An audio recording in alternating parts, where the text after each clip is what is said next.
Right now, the Mid-South certified most accurate forecast.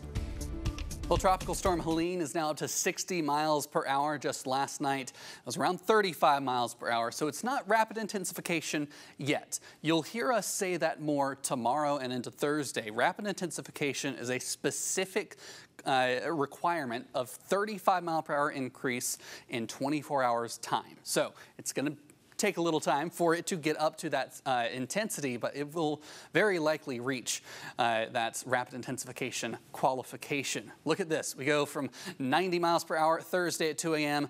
to 2 p.m., 115 miles per hour. So that's just 25 in a 12-hour period. You go back to Wednesday, 12 a.m. They're a little different on the time zones here, but that does qualify for rapid intensification. Category 3 at landfall somewhere along the Nature Coast or the Forgotten Coast of Florida. Tallahassee likely to bear the brunt of this storm as it's coming inland, still as a hurricane. Tropical storm by the time it's in southern Georgia, and then a remnant low across the Mid-South and Midwest. Now, this is going to bring some influence with us, but let's take a look at some of the alerts right now. Of course, we've got hurricane warnings out across much of, like I said, the Nature Coast, Forgotten Coast, but the hurricane watch a little farther inland.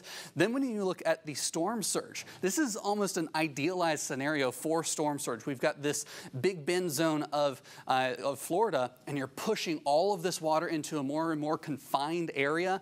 We're talking about upwards of 15 feet of storm surge in some isolated spots near Cedar Key. So that is a massive amount of water that just comes in like a rising wall. In the meantime, here in the Mid-South, it's not going to be quite as dire of a situation, but we could still see some potential impacts from it in the way of rainfall. Look at this. We've got this upper level low pressure system. You can see some of that air coming in from the northwest. That's going to play a factor for us over the next couple of days to bring in some heavy rain. Now, as we really go through the next couple of days, it's still quiet, but let's take a look at the bigger side of things. That cold front that just came through is going to become a little more stationary as it drifts towards this system. We're still pulling in a lot of moisture ahead. This isn't the hurricane. This is just moisture ahead of that cold front and ahead of the hurricane. Then eventually it makes landfall on Thursday and brings in a ton of rainfall. But look at all that rain that gets wrapped back around towards Memphis there. By Friday afternoon, we could be looking at some potential flooding here. Not nearly as much as the Carolinas into Georgia, 8 to 10 inches out there, but we could see 1 to 2, some places 3 to 4 inches of rainfall here through the Mid-South. In the meantime, overnight we're dropping back into the 60s. A cool night. Feels more like what we should be for this time of year, but then the afternoon highs are much cooler than usual, or what we've seen recently.